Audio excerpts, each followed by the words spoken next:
ಆತ್ಮೀಯ H16 news ಅರ್ಥಾತ್ ಹೇ ಸೀತಾರಾಮ್ಗೆ ಸ್ವಾಗತ. ನಾನು ನಿಮ್ಮವ MI ಅಥವಾ ಮಲ್ಲಪ್ಪ ಜೊತೆಯವರು. ಆತ್ಮೀಯರೇ, ನಮ್ಮ ಪ್ರಜ್ವಲ್ ರೇವಣ್ಣ ಜೈಲಲ್ಲಿದ್ದರೂ ಅದೇ ಹಾಡು, ಅದೇ ರಾಗ, ಅದೇ ಕತೆ ಬದಲಾಗ್ತಾ ಇಲ್ವಾ? ಶಿಕ್ಷೆ ಅನುಭವಿಸ್ತಾ ಇದ್ರು ಅನ್ನುವಂಥ ಪ್ರಶ್ನೆ ಇವತ್ತು ಬಂದು ನಿಂತ್ಬಿಟ್ಟದ.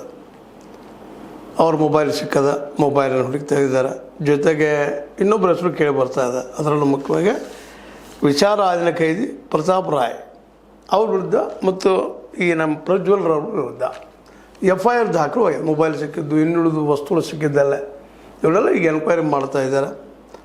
ಅದಕ್ಕೆ ಸ್ವತಃ ನಮ್ಮ ಗೃಹ ಮಂತ್ರಿ ಖರ್ಗೆ ಅವರು ಹೇಳ್ತಾ ಇದ್ದಾರೆ, ಇಲ್ಲ ನಮಗೆ ಸಂಶಯ ಬಂತು, ಅಲ್ಲಿ ಏನೇನು ಕೆಲಸಗಳು ನಡೀತಾ ಇದ್ದಾವೆ, ಜೈಲಿನಲ್ಲಿ ಮೊಬೈಲ್ ಉಪಯೋಗ ಮಾಡೋ ಹೋಗಿಲ್ಲ.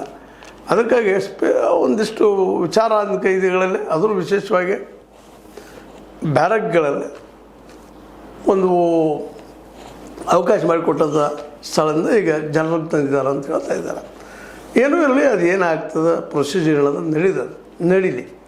ಯಾರಿದ್ದು ಅಷ್ಟೇ. ಇವತ್ತು ಪ್ರಧಾನಿಯವ್ರ ಮಗ ಇರ್ಬೋದು, ನನ್ನಂಥ ಸಾಮಾನ್ಯ ಮನುಷ್ಯನ ಇರ್ಬೋದು, ಇನ್ನೊಬ್ಬ ಇರ್ಬೋದು. ತಪ್ಪು ಯಾರೇ ಮಾಡಿದ್ರು ತಪ್ಪ ಅನ್ನುವಂಥ ಮಾತು. ಈ ದಿಸೆಯಲ್ಲೇ ಈಗ ನಮ್ಮ ಪ್ರಜ್ವಲ್ ಈಗಾಗಲೇ ಸಾಕಷ್ಟು ಅಂದ್ರೆ ಆರೋಪ ಇದ್ದಾವೆ, ಆರೋಪ ಪೂರ್ಣವಾಗಿದ್ದಾವೆ, ಶಿಕ್ಷಣವೂ ಆಗಿದೆ. ಈ ಸಂದರ್ಭದಲ್ಲಿ ಅವರು ಒಳ್ಳೆಯ ಒಂದು ನಡತೆಯನ್ನು ಬೆಳೆಸ್ಕೊಂಡು ಒಳ್ಳೆಯ ರಿಪೋರ್ಟನ್ನು ತೆಗೆದುಕೊಂಡು ಹೊರಗೆ ಬರುವಂಥ ಪ್ರಯತ್ನ ಮಾಡಬೇಕಾಯ್ತು, ಏನೋ ಪ್ರಯತ್ನ ಮಾಡಬೇಕಾಯ್ತು. ಆದರೆ ಅದು ಆಗ್ತಾನೆ ಇಲ್ಲ. ತಪ್ಪಿನಿಂದ ಮತ್ತೆ ತಪ್ಪು ಮಾಡೋದು ಜಾರ್ತಾನೆ ಹೋಗೋದ್ರಿಂದ ಇವತ್ತು ಮತ್ತೊಂದು FIR ಅನ್ನೋದ. ಹಾಗೆ ಈಗ ಅದರ ಎನ್ಕ್ವೈರಿ ನಡೀತಾ ಇದೆ, ಯಾರು ಯಾವಾಗ ಬಂತು ಏನು. ಮತ್ತು ಇನ್ನೂ ಅದರಲ್ಲಿ ಕೆಲವೊಂದಿಷ್ಟು ವರದಿಗಳ ಪ್ರಕಾರ ಅಶ್ಲೀಲ ಫೋಟೋಗಳು, ವಿಡಿಯೋಗಳು ಅವ್ರ ಮೊಬೈಲಲ್ಲಿ ಇದ್ವು ಅನ್ನುವಂಥ ಒಂದು ರಿಪೋರ್ಟ್ಸ್ ಬರ್ತಾ ಇದ್ದಾವೆ. ಇದೇ ಒಂದು ಕಾರಣಕ್ಕಾಗಿ, ಅಶ್ಲೀಲತೆಯ ಕಾರಣಕ್ಕಾಗಿ ಇವತ್ತು ಅವರು ಜೈಲಿನ ಸುಖವನ್ನು ಅನುಭವಿಸ್ತಾ ಇದ್ದಾರೆ, ನೋವನ್ನು ಅನುಭವಿಸ್ತಾ ಇದ್ದಾರೆ. ಸ್ವತಃ ಅವ್ರ ಅಜ್ಜಿ ತೀರ್ಕೊಂಡಾಗ ಬರಲಾರಂಥ ಪರಿಸ್ಥಿತಿ ಬಂದು ನಿಂತಿದ್ದಾರೆ. ಆದರೂ ಇದು ಎಷ್ಟಪ್ಪ ಕಠೋರ ಈ ಮನೋಸ್ಥಿತಿ, ಇದನ್ನು ಬದಲಾಗಲಿಕ್ಕೆ ಸಾಧ್ಯ ಇಲ್ಲ ಏನು ಅಂತ. ಯಾಕಂದ್ರೆ ನಿಜವಾಗಿದು ಇವತ್ತು ಅವ್ರಿಗೆ ಬಿದ್ದಿದ್ದು ಮಾನಸಿಕ ಹೊಡೆತನಪ್ಪ ಅಂತಂದ್ರೆ ಇಷ್ಟರೊಳಗೆ ಭಾಳಷ್ಟು ಬದಲಾವಣೆ ಆಗಬೇಕಾಗಿತ್ತು ಅವರಲ್ಲೇ. ಆದರೆ ಒಂದು ಇಂಚು ಬದಲಾಗಿಲ್ಲ ಏನು ಅಂತೀವಲ್ಲ.